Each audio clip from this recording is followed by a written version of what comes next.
Jaya Radha Madhava Kunja Bihari.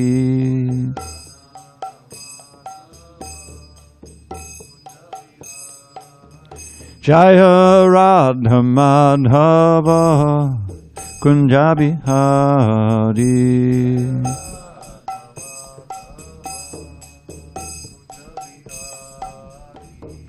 Gopi Jana Vallabha Girivaradhari.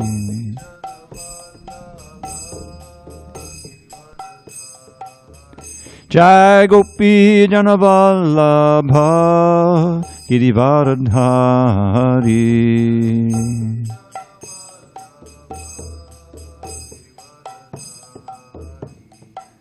Yashodanandana Bhajana Ranjana.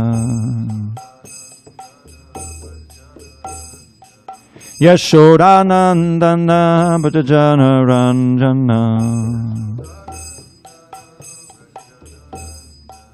Yamunatira Vanachari. Yamunatira Vanachari.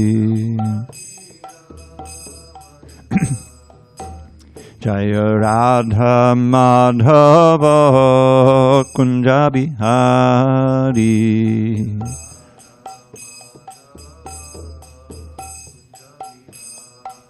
Jaya Radha Madhava Kunja Bihari.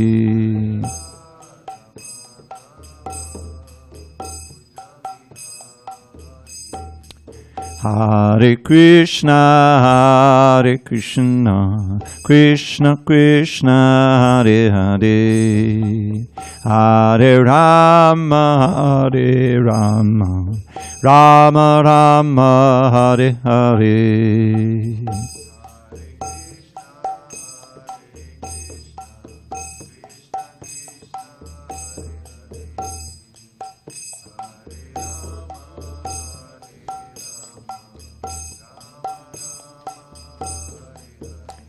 Hare Krishna, Krishna Krishna, Hare Hare, Hare Rama, Hare Rama, Rama Rama, Hare Hare.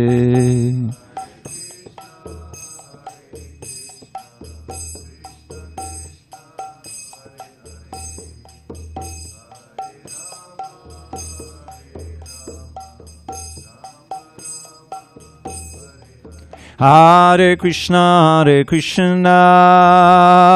Krishna Krishna, Hare Hare, Hare Rama, Rama Rama, Hare Hare. Hare Krishna, Krishna.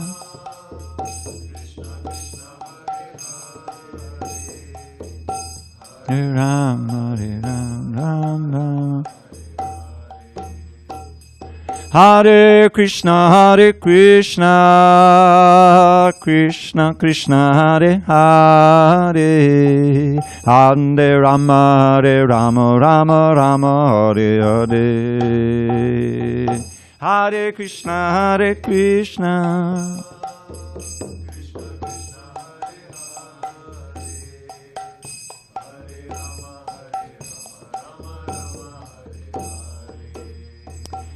Jaya Radha Madhava Kunja Bihari.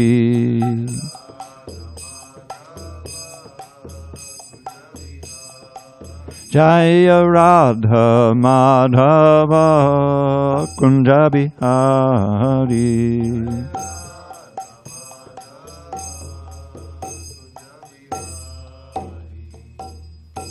Jai Srimad Paramahansa Paravajakacharya Ashtotar Dashi Srimad Divine Grace Srila A.C. Bhaktivedanta Swami Prabhupada Ki Jai. ISKCON BBT Founder Acharya Srila Prabhupada Ki Jai. Jai Om Vishnupad Paramahansa Paravajakacharya Ashtotar Dashi Srimad Divine Grace Srila Bhakti Siddhanta Saraswati Thakur Ki Jai. Ananta Koti Vaishnavini Ki Jai. Namacharya Srila Haridas Thakur ki jai. Srimad Bhagavad Gita ki jai. Samaveta Bhaktavrinda ki jai. All glories to the assembled devotees. All glories to the assembled devotees. All glories to the assembled devotees. All glory to Shri Guru and Gauranga. Om Namo Bhagavate Vasudevaya. Om Namo Bhagavate Vasudevaya. Om Namo Bhagavate Vasudevaya.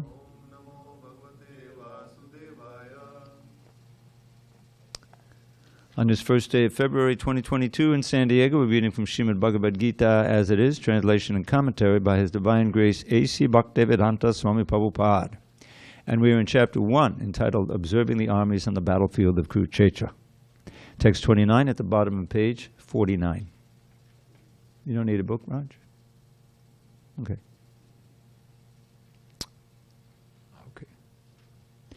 Vepatush Chasharire me Romaharshas Chajayate Gandhivam Srangsate Hastat Tvak Chaiva Padidahyate Vepatush Chasharire me Romaharshas Chajayate Gandhivam Srangsate Hastat Tvakchaiva Padidahyate Vepatushcha Sharire me Romaharshas Chajayate Gandhivam Srangsate Hastat Tvakchaiva Padidahyate Vepatushcha Sharire me Romaharshas Chajayate Gandhivam Srangsate Hastat Tvakchaiva Padidahyate Vepatushcha Sharire me Romaharshas Chajayate Gandhivam Srangsate Hastat Tvakchaiva Padidayate. Go ahead, Anand. Oh. Vepatushcha Sharire me Romaharshas Chajayate Gandhivam Srangsate Hastat Tvakchaiva Padidayate.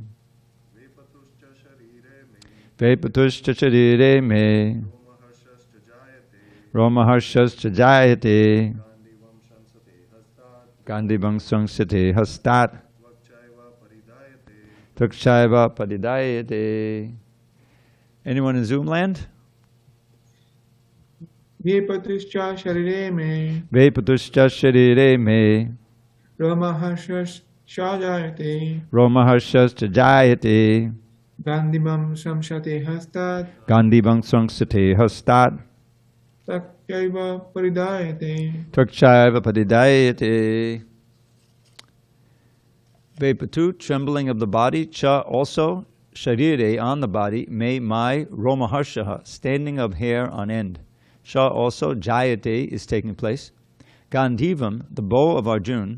Srangsate, is slipping. Hastat, from the hand. Tvak, skin. Cha, also. Eva, certainly. Padidayate, is burning.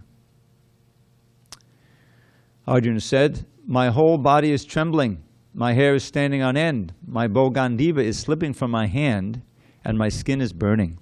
Purport.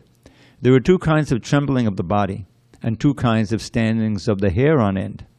Such phenomena occur either in great spiritual ecstasy or out of great fear under material conditions. There is no fear in transcendental realization. Arjuna's symptoms in this situation are out of material fear, namely loss of life. This is evident from other symptoms also. He became so impatient that his famous bow Gandhiva was slipping from his hands, And because his heart was burning within him, he was feeling a burning sensation of the skin. All these are due to a material conception of life. Om Jnana Timirandasya Jnanandana Shalakaya Trukshu Unmidatamena Tasmai Shri Gurave Namaha. I was born in the darkest of ignorance, but my spiritual master, Srila Prabhupada, opened my eyes with the torchlight of knowledge. I offer my humble obeisance unto him and all members of Sri Parampara. The disciplic succession. So, this is an unexpected turn of events for Arjuna, who is a great hero, who has fought many, many battles and prevailed in them. And he was the chief fighter on the side of Yudhishthira and the other Pandavas. And Krishna was on that side, the side of righteousness. And suddenly his body is trembling, his hair standing on end, and his bow Gandiva is slipping. Now this is very significant. I heard, I'm not that familiar with the Mahabharata, that Arjuna once said that if anyone suggests that I put my bow down, then they're my enemy, I'm going to shoot him. In other words, the bow is his ally in his fighting. He's very skillful with that, and but now it's slipping from his hand, indicating that the last thing he's thinking of is actually going to fight in this battle. So this is just setting the scene, and now Arjuna will now explain why he doesn't want to fight. And what we have is basically his heart is telling him, his gut reaction is that no way I can kill these people because they're my friends and my relatives. I'm close to them. They're cousins, brothers. In the Vedic culture, and I discovered this in my editing this book over many years, that Prabhupada uses this phrase cousin brothers. And it's kind of an unusual phrase. You don't usually see it in Western English anyway. And it kept coming up. And sometimes he dispenses with the cousins, and it's just the brothers. And he's talking about Arjuna's relationship to Duryodhana and his brothers and like that.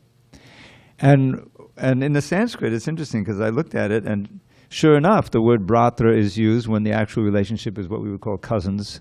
Bratra means brother. And so what we have is a reflection of the culture there, where you have these extended families, people living together with cousins together, and they're just like brothers and sisters. And so there's a kind of a merging of those two terms. So that's important because all of the Kurus on the other side were his cousins, but he had a close relationship to them, even though they were trying to steal the kingdom from him. And the history is, before this battle, that they made several attempts to kill them all, to assassinate them. And yet, even so, he still felt a tie to them, showing his compassionate Vaishnava heart.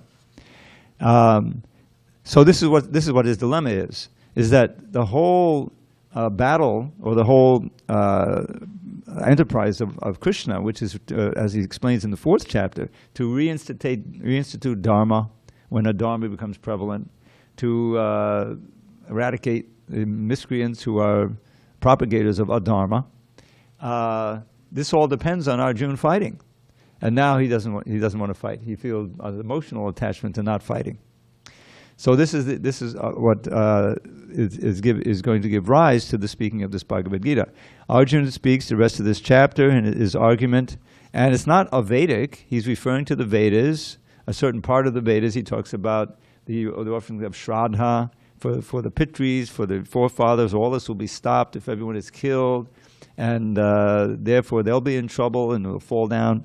And I'll create havoc in society because all the wives of the men on the battlefield will be killed. They'll be unprotected, and then society will become disjointed, and I'll be responsible.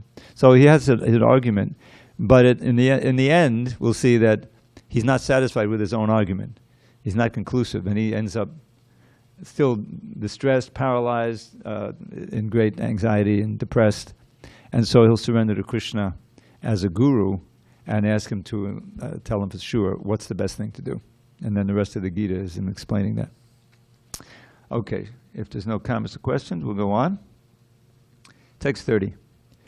Nacha shoknom yavastatum brahmati vachame manaha nimittani cha pashyami vipaditani keshava I am now unable to stand here any longer.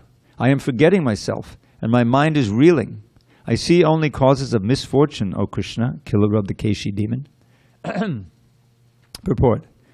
Due to his impatience, Arjuna was unable to stay on the battlefield, and he was forgetting himself on account of this weakness of his mind. Excessive attachment for material things puts a man in such a bewildering condition of existence. Bhayam dvitiya binabeshit daksyat, Bhagavatam 11.237. Such fearfulness and loss of mental equilibrium take place in persons who are too affected by material conditions. Arjuna envisioned only painful reverses in the battlefield. He would not be happy even by gaining victory over the foe. The words nimittani vipaditani are significant. When a man sees only frustration in his expectations, he thinks, why am I here? Everyone is interested in himself and his own welfare. No one is interested in the Supreme Self. Arjuna is showing ignorance of his real self-interest by Krishna's will. One's real self-interest lies in Vishnu or Krishna. The conditioned soul forgets this and therefore suffers material pains. Arjuna thought that his victory in the battle would only be a cause of lamentation for him. So, this, Srila Prabhupada is introducing here this idea of actual self-interest. And recently we've been working on this first chapter, and so I delved into it and we were thinking about it a lot. And this idea of actual self-interest, now if you look it up in the dictionary, self-interest also often has a negative connotation. It means that I'm only interested in myself. I don't really care about anyone else. But Prabhupada gave it a different meaning. There is a verse, what is that, by Prahlad Maharaj, Nate vadu svartakatim vishnum dodashiyaye buharatamanana. And he's speaking to his father, fearlessly as usual, and he's telling him, why, don't worry, father, basically, you'll never be a devotee. You can't become, you're too committed to material life. And he makes a general statement, te means they. Those who are in that mentality, completely focused on material things, they don't understand their real self-interest, swa-arta. The real self-interest is the interest of the soul, not just of the body or of the mind. This is the great mistake of material life, is that we have this material conception of false ego. False ego is a false sense of self, identifying with this body or with the subtle body, the mind, but not with the soul. People don't even think that they have a soul, or they are a soul. It's not that we have a soul. The soul has a body, so we have a body, and we continue to exist after the end of this body. That's the first lesson Krishna will speak in the second chapter.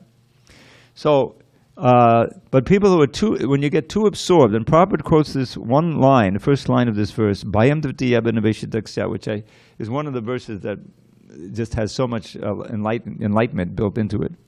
Bhaya means fear. What is the source of fear? Well, fear is inherent when you're feeling threatened, that yourself is threatened with non-existence or great harm, clearly. But why does that have to exist? We as souls are immortal. And in our original life in the spiritual world, we're completely secure. There's no chance, because we're protected by Krishna. We're in eternal life. So that idea of fear enters in when we identify with the temporary material body, which is so fragile. And so all around us we can see how dangerous it is just to have a material body. And there's so much danger. This COVID thing has heightened the sense of that. So, Bhayam dvitiya binabeshit daksyat, fear takes place, this verse says, when we turn our back on Krishna, on God, and we try to become owners and exploiters and enjoyers of the material world. Vidya means the world of duality.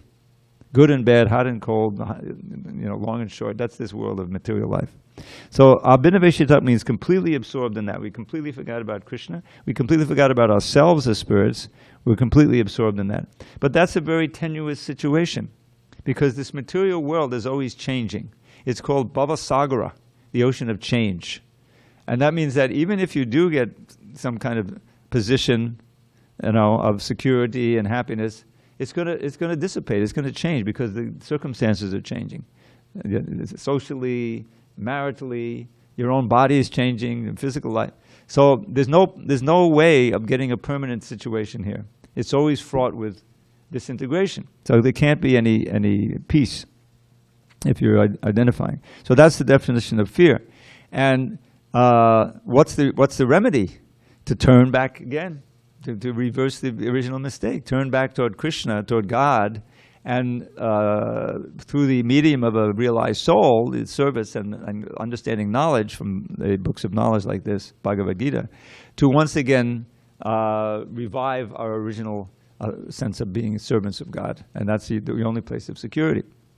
So Arjuna has rejected that now temporarily. He's an eternal friend of Krishna, but he's been covered over by Krishna himself so that he would serve as a representative of us, and he could hear the Bhagavad Gita, and we could also become enlightened by listening in. So let's see what happens here. Now here the word Shreya comes in. This is a very important word in the next verse. Nacha Shreyo na pashyami Hatva svajanam ahave nakangshe vijayam Krishna nacha rajyam sukhanicha. I do not see how any good can come from killing my own kinsmen in this battle, nor can I, my dear Krishna, desire any subsequent victory, kingdom, or happiness. Purport. Without knowing that one's self-interest is in Vishnu, or Krishna, that's what the verse said. Nate vidu swartakatim hi Vishnu. They don't know that their self-interest, swartakatim, is actually Vishnu. Without knowing that one's self-interest is in Vishnu or Krishna, conditioned souls are attracted by bodily relationships, hoping to be happy in such situations.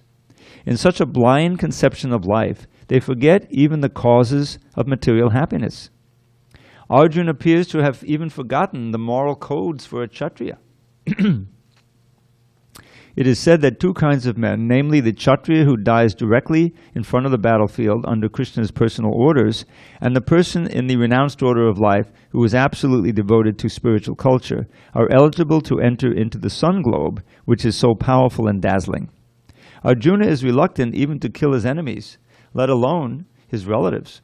He thinks that by killing his kinsmen, there would be no happiness in his life, and therefore he is not willing to fight, just as a person who does not feel hunger is not inclined to cook. He has now decided to go into the forest and live a secluded life in frustration. But as a Kshatriya, he requires a kingdom for his subsistence, because the Kshatriyas cannot engage themselves in any other occupation. But Arjuna has no kingdom.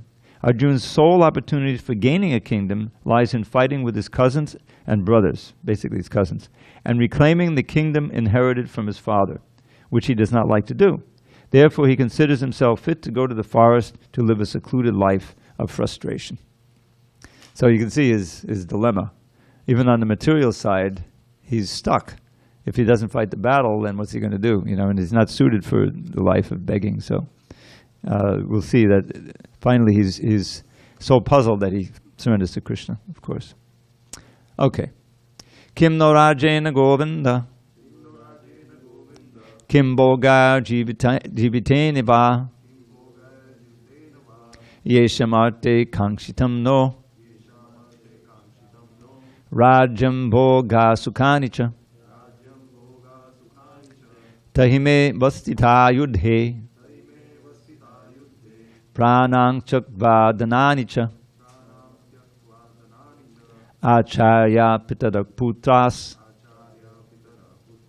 Tathaiva cha pitamaha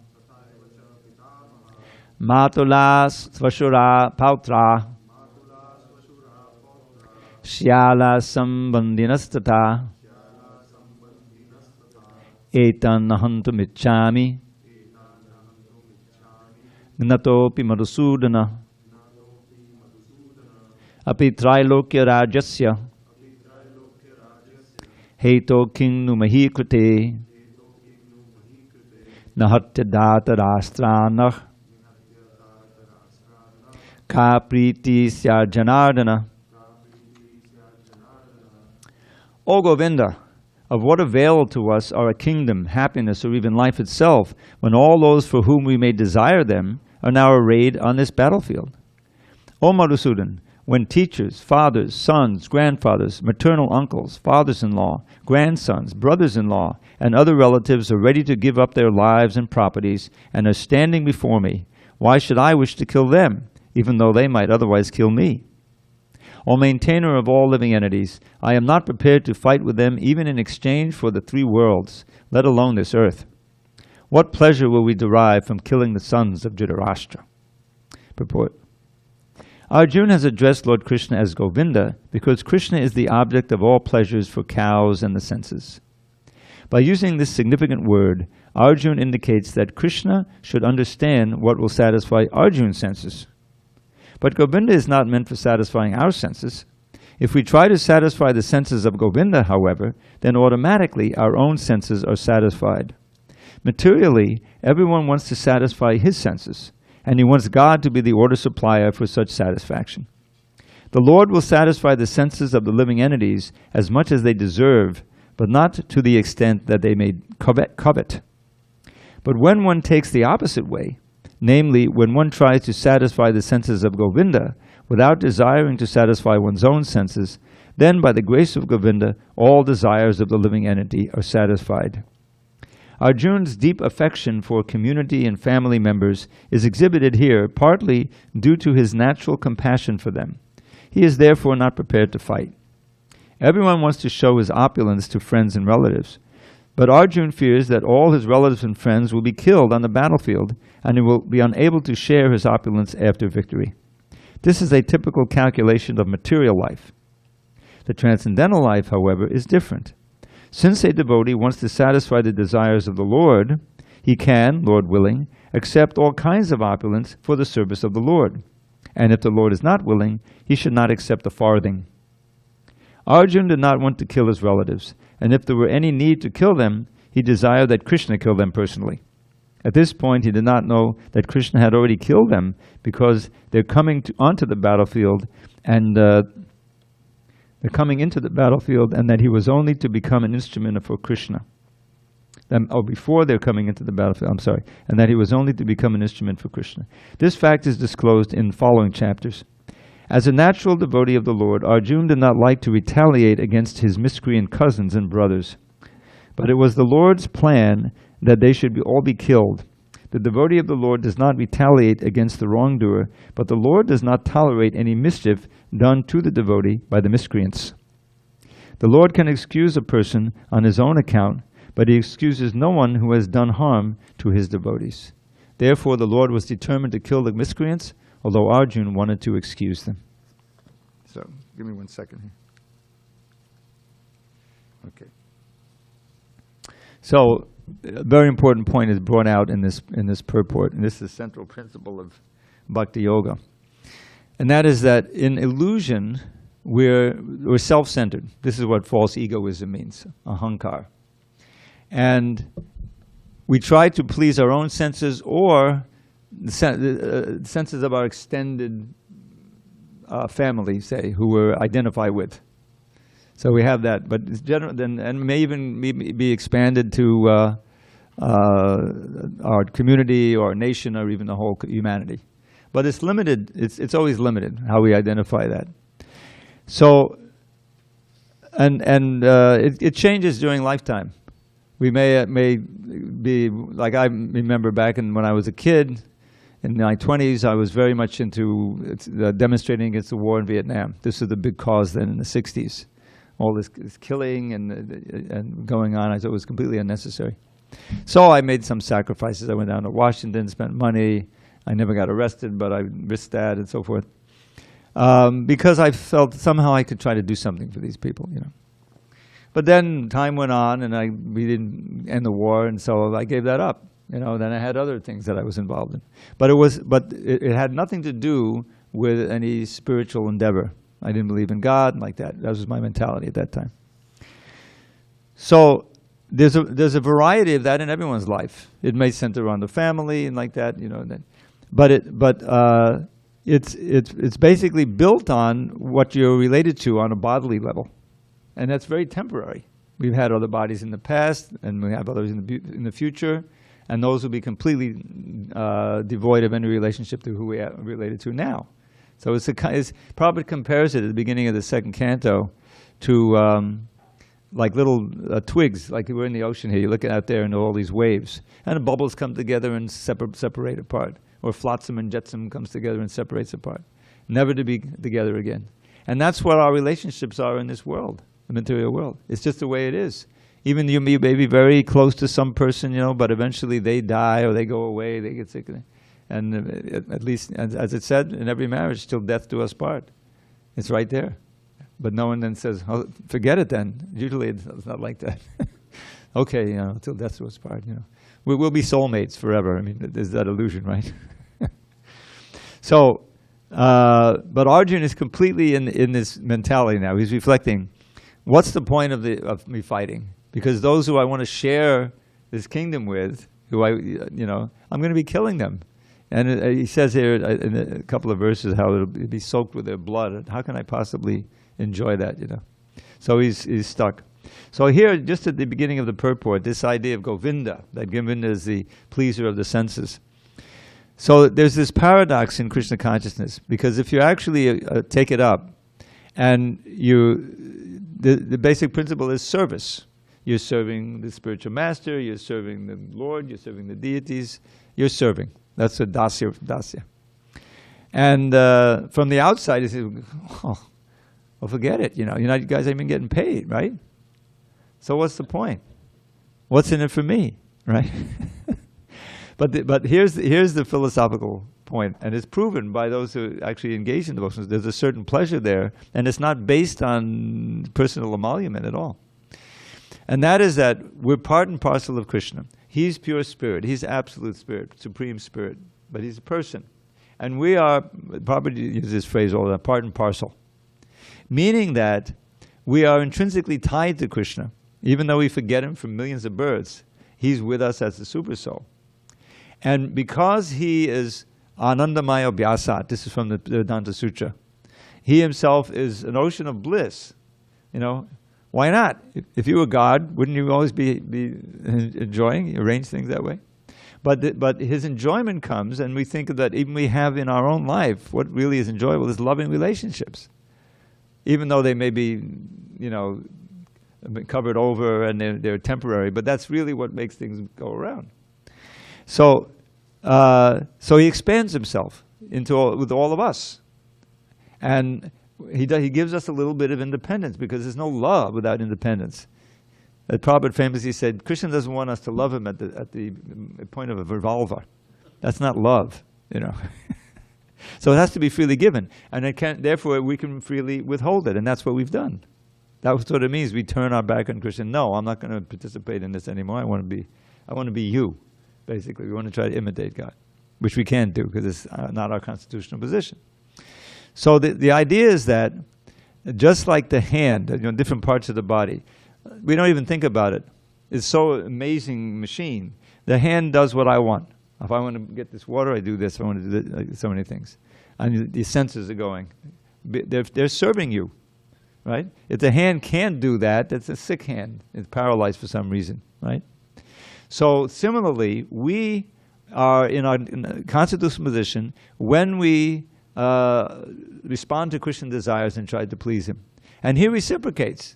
He's not some, you know, selfish king or something that has a million slaves and he just dominates. He wants to have this loving relationship. And when you read Krishna's Leela, it's important to understand that. Prabhupada stopped doing the Bhagavatam. You know, he was working on the Bhagavatam late at night, and he would dictate and he's working. And then he realized, after a while, that my disciples, they're chanting Hare Krishna, but they know very little about Krishna. So he stopped that and he wrote the Krishna book.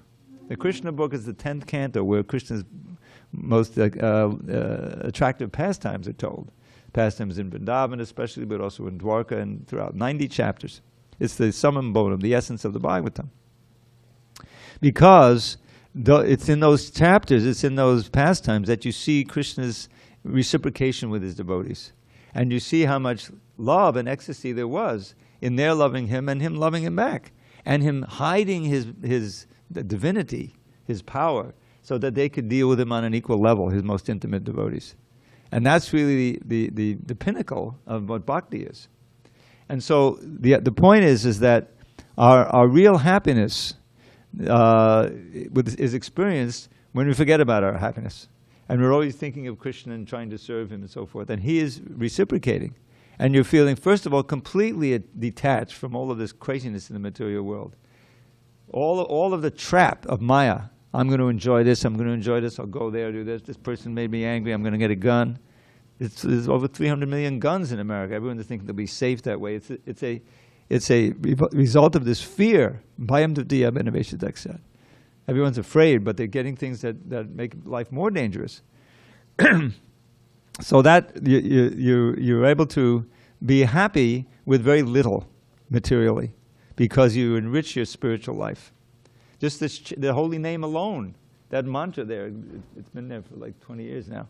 And that's the central practice we have. There's so much power in it.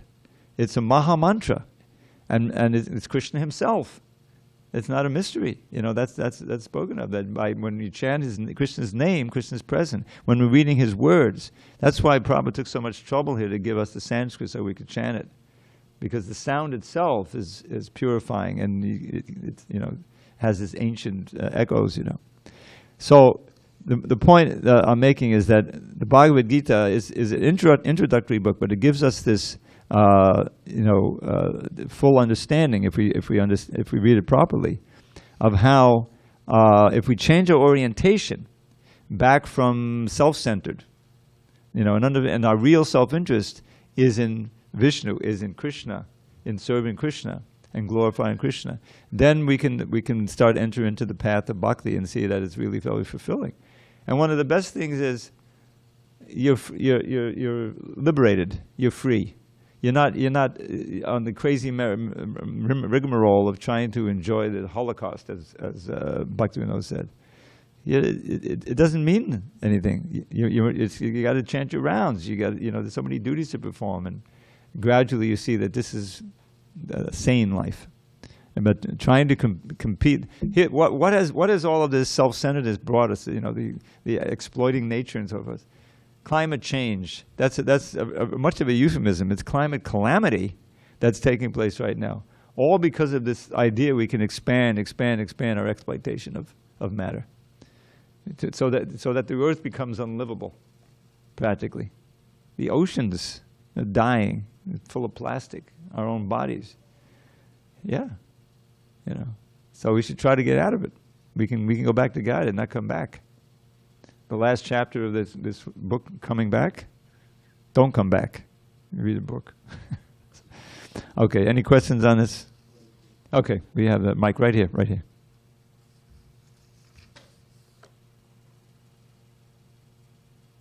you, Prabhu. Hare Krishna. Hare Krishna.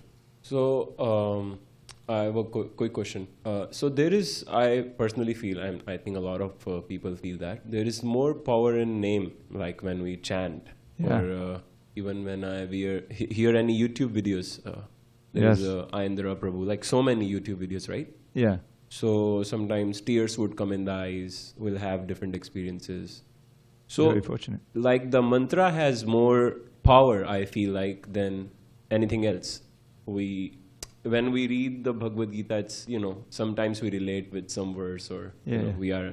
But whenever we chant or whenever we do mantra or listen to mantra, we feel it has different ecstasy, like different sweetness than anything else. Do you want to say something? Well, what's the point? What's the point? Let's just chant Hare Krishna. Yeah, chant Hare Krishna. Is it? My question was why the name is more powerful than anything else? We associate with. Well, there's a special power behind it because of Lord Chaitanya, who's Krishna himself. The name is always there, in every age. But especially in this age, because it's such a difficult age to practice yoga, it's a blessing, really. And the thing about it is, you can chant it any time. Anybody can chant it at any time. You can't do that with other Vedic mantras. You know that there's all the restrictions. Hey, you're not a Brahmin, don't touch it. You can't chant that mantra. It's a whole restriction. Not so with the Hare Krishna mantra. And Lord Chaitanya had to fight for that. There was a whole civil disobedience thing. When he first started the Sankirtan movement in Navadvip back in the early 16th century. In there. And because there had grown up what we have in spades now, which is this rigid caste system. Only the Brahmins are, what are you doing? You're Haridas Thakur. He certainly wasn't born in a Brahmin family, even a Hindu family, and he made him the Namacharya. So the holy name in this age has a special significance because of Lord Chaitanya, and because it's so universal and open for everyone.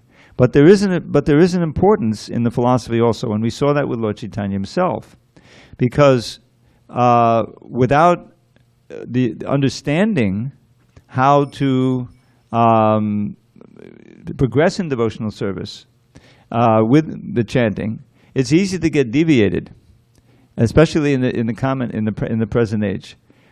Even this movement, and now it's over 50 years old, well over 50, approaching 60. And we've had many devotees come and go, because they certainly were chanting, to be initiated. These are initiated devotees even. But unless you have a firm philosophical foundation, then living in devotional service and dealing with the material energy and all the things that happen, it becomes difficult. If you can just chant, it's possible, but it's very difficult to do that. And so that's why Srila Prabhupada took so much trouble, and Lord Chaitanya himself also did. He certainly emphasized the chanting, and many people saw him chant and chanted when he went to South India and became realized. But at the same time, he would speak very deep philosophy, especially to leaders like Sarvabhauma Bhattacharya, Prakashananda Saraswati, and others. And because it's important that we also purify our intelligence and that we become capable of encouraging others and convincing others of the truth of Krishna consciousness. So it's great that you're experiencing the holy name, and keep doing it by all means.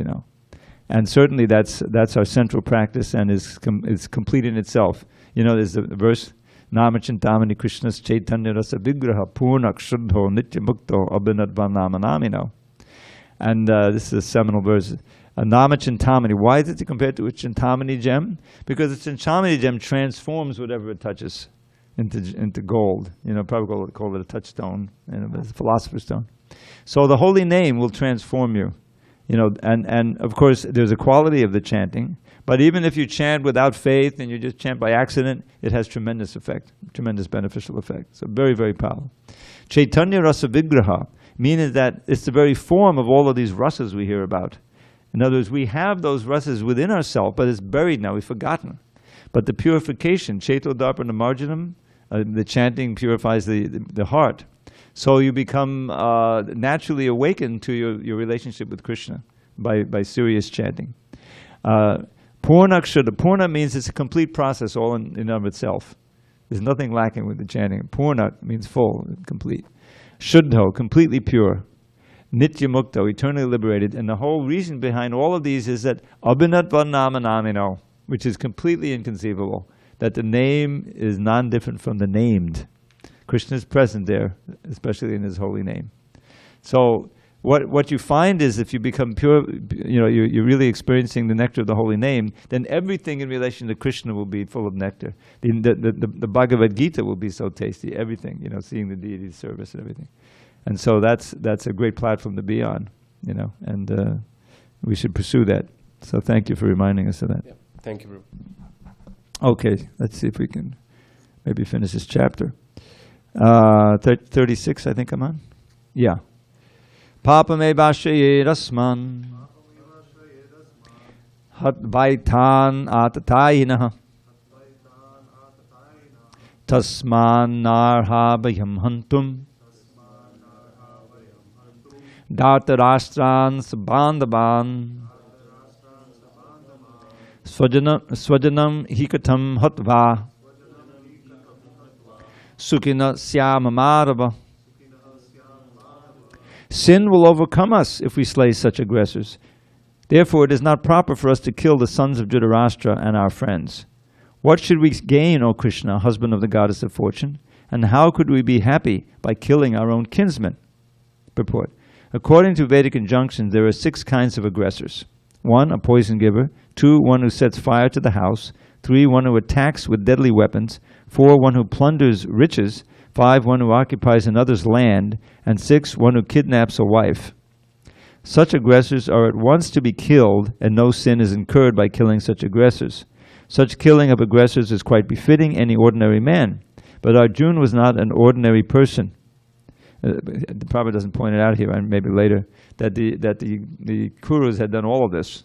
Every single one of them they'd done. He was saintly by character, and therefore he wanted to deal with them in saintliness. This kind of saintliness, however, is not for a Kshatriya. Although a responsible man in the administration of a state is required to be saintly, he should not be cowardly. For example, Lord Ram was so saintly that people even now are anxious to live in the kingdom of Lord Ram, Ram Rajya. But Lord Ram never showed any cowardice. Ravana was an aggressor against Ram because Ravana kidnapped Ram's wife, Sita.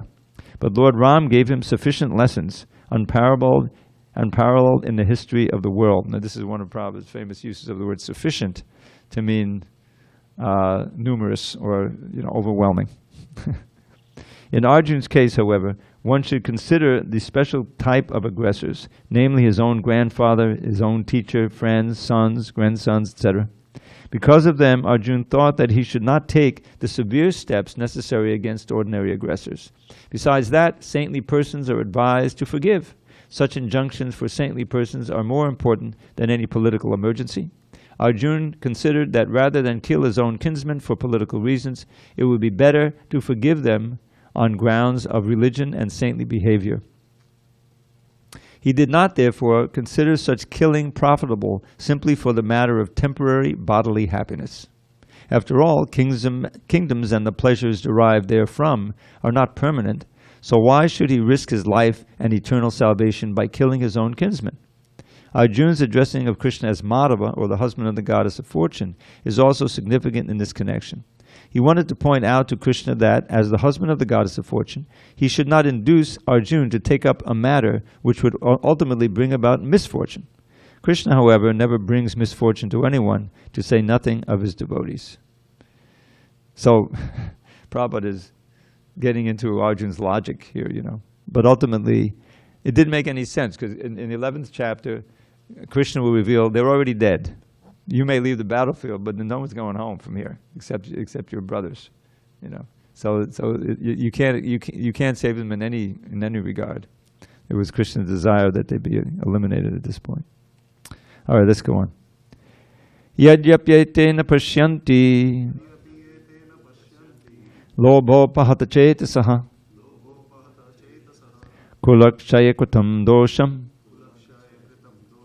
mitra drohe ch patakam katam na geyam asmabhi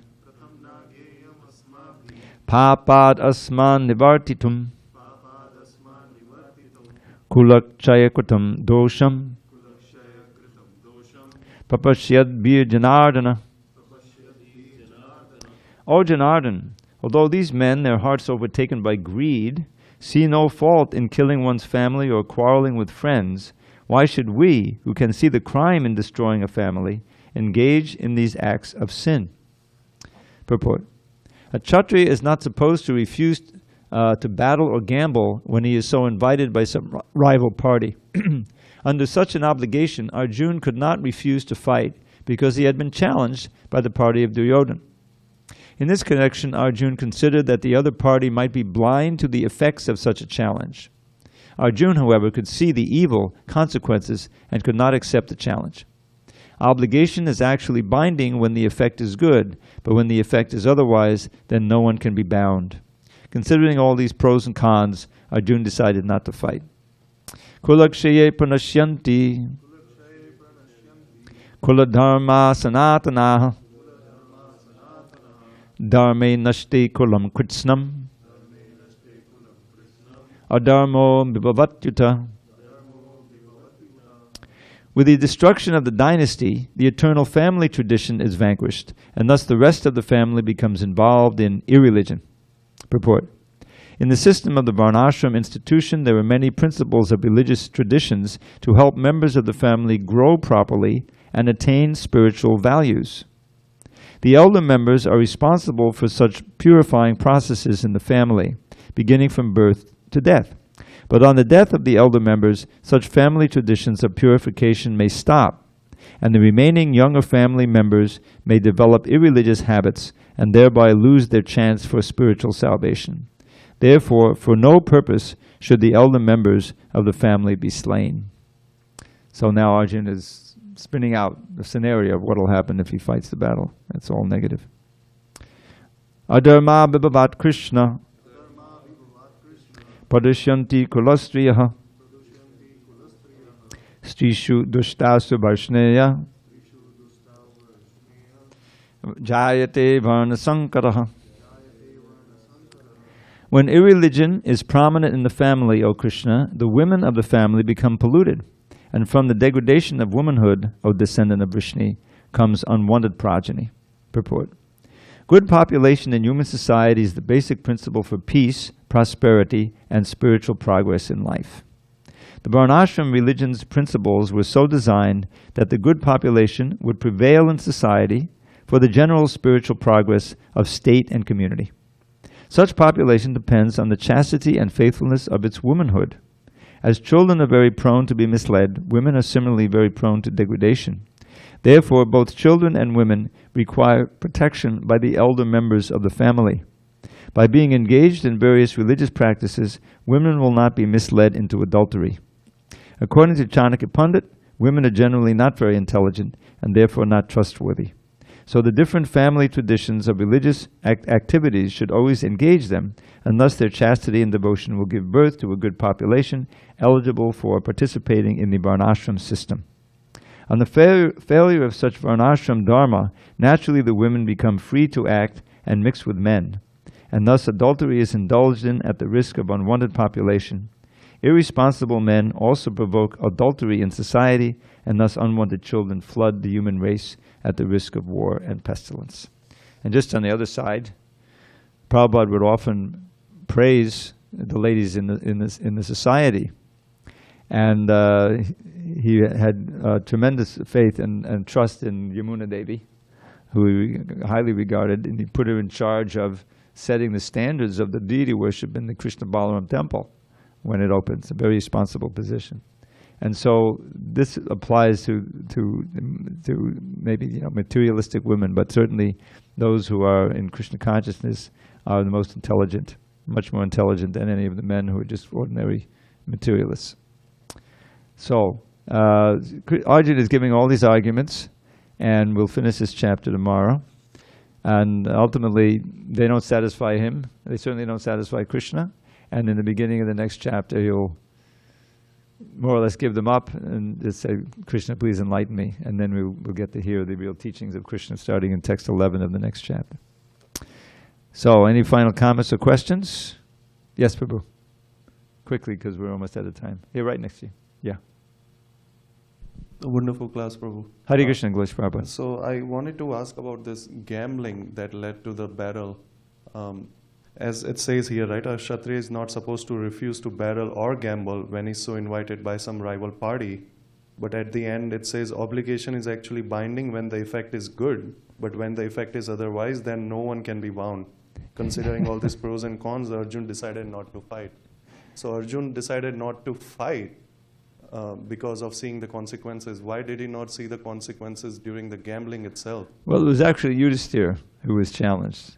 He was the one who gambled. And not only, it was kind of obvious. I mean, it was the other party was led by this cheater, Shakuni. And he was, so they were gambling and they were cheating. And so first they lost themselves and everything. And then Draupadi, they lost Draupadi and they tried to disrobe her. Krishna helped her, And so then Dhritarashtra finally had a moment of enlightenment. This is all in the Sabha Parva, the second Parva, which I studied carefully.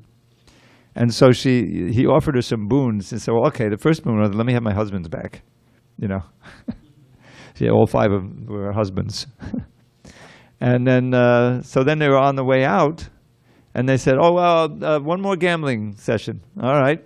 See, Yudhisthira was Dharma personified to a fault sometimes. Krishna asked him to lie about Ashwatthama, You know, tell him, you say Ashwatthama is dead because then Dronacharya would be disheartened, he could be killed. But he said, I can't lie. So then he had to see hell because of that, because Krishna asked him.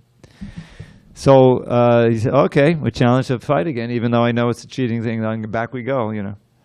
So he lost, of course, and then so they were exiled. That's when they were exiled. So the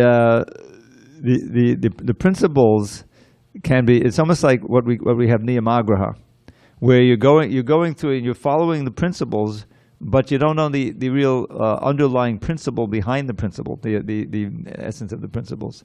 And so then it becomes rote, and you don't really get the benefit of it.